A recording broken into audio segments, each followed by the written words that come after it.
aí, galera assustada? Senhora Morte vem chegando com mais um tema impressionante para vocês. Hoje eu vou falar sobre o cronovisor, a máquina do tempo escondida no Vaticano. Você alguma vez já se perguntou qual seria o destino dos sons e das formas que a natureza produz? Será que eles se perdem para sempre no tempo e no espaço ou continuam a existir de alguma forma?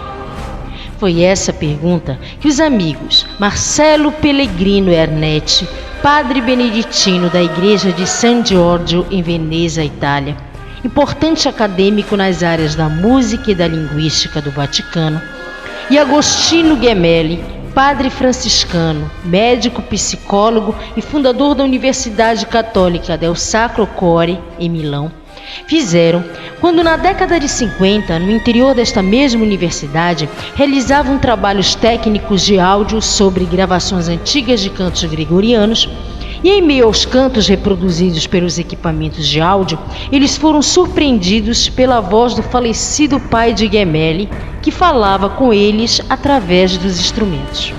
Surpresos e ao mesmo tempo curiosos, passaram logo a se questionar para onde iam todos os sons e imagens produzidas nesse mundo ao longo dos tempos. Com base nessas questões, Marcello Ernetti decidiu em sigilo formar uma equipe de 12 cientistas renomados, incluindo Wernher von Braun, cientista alemão, considerado um dos pioneiros na pesquisa de técnicas de foguetes espaciais, Enrico Fermi, físico italiano, ganhador do Prêmio Nobel em Física, e possivelmente Albert Einstein. Juntos, eles realizaram uma pesquisa para projetar uma máquina capaz de voltar ao passado e fotografar. Baseado no princípio de que as ondas visíveis e sonoras são energias e, portanto, não podem ser destruídas, eles criaram um dispositivo para recuperar essa energia e recompor as cenas que aconteceram tempos atrás.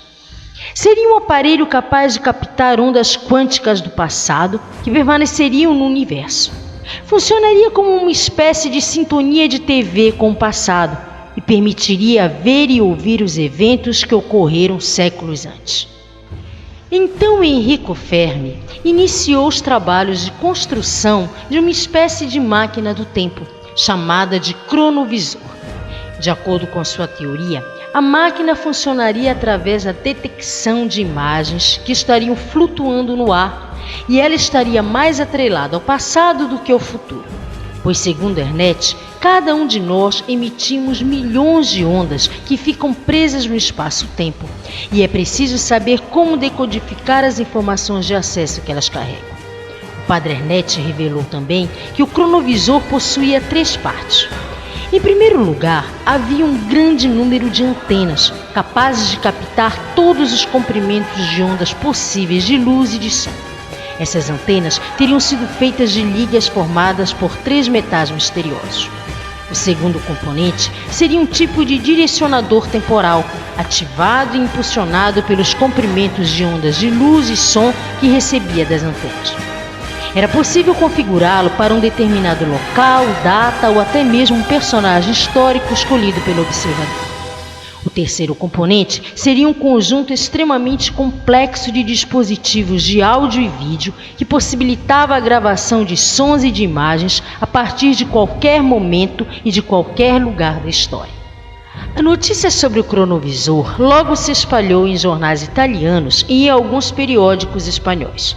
Em maio de 1972, a revista semanal italiana La Domenica del Corriere publicou uma fotografia da imagem de Jesus sendo crucificado.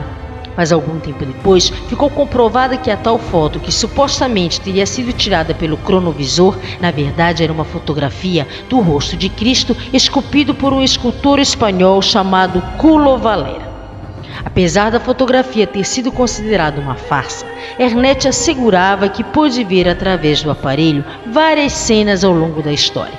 Viu, por exemplo, Napoleão proclamar a Itália uma república, um dos primeiros discursos de Cícero e uma parte da peça teatral Tieste, que aconteceu no ano de 169 a.C., Contudo, nada sobre o cronovisor foi mostrado, e sempre que Ernest era questionado sobre o aparelho, era muito cuidadoso ao explicar que depois das viagens experimentais, a máquina havia sido desmontada e escondida em um lugar seguro, pois o Papa Paulo VI deu ordem para confiscar a invenção.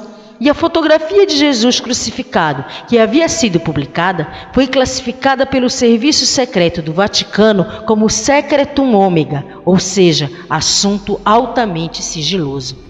O padre Marcelo Ernest, que como músico desenvolveu estudos em torno da prelofonia, manifestações musicais pré-cristãs, estudou física quântica, foi escritor, tendo sido autor de vários livros, teve ao longo de sua vida eclesiástica muitas experiências como exorcista, experiências essas que foram reunidas em um livro de sua autoria intitulado Os Gostos e os Desgostos do Diabo, inclusive sendo considerado até hoje o exorcista mais famoso da região de Veneza.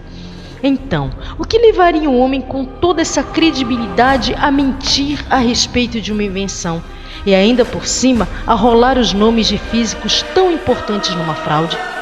Ernest morreu em 1994, algum tempo depois de ter participado de uma reunião convocada pela mais alta hierarquia papal, onde estiveram presentes todos os cientistas vivos que trabalharam no projeto cronovisor, com o objetivo de receberem ordens expressas para desmontar a tal máquina do tempo e guardar suas partes em um local secreto para que ela voltasse a ser montada no futuro em que eles julgassem conveniente.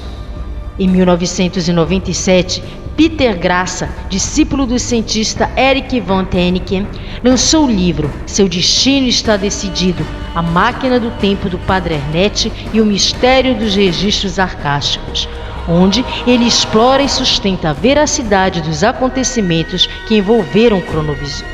Bem, se esse aparelho foi uma farsa ou uma verdade, eu não sei responder.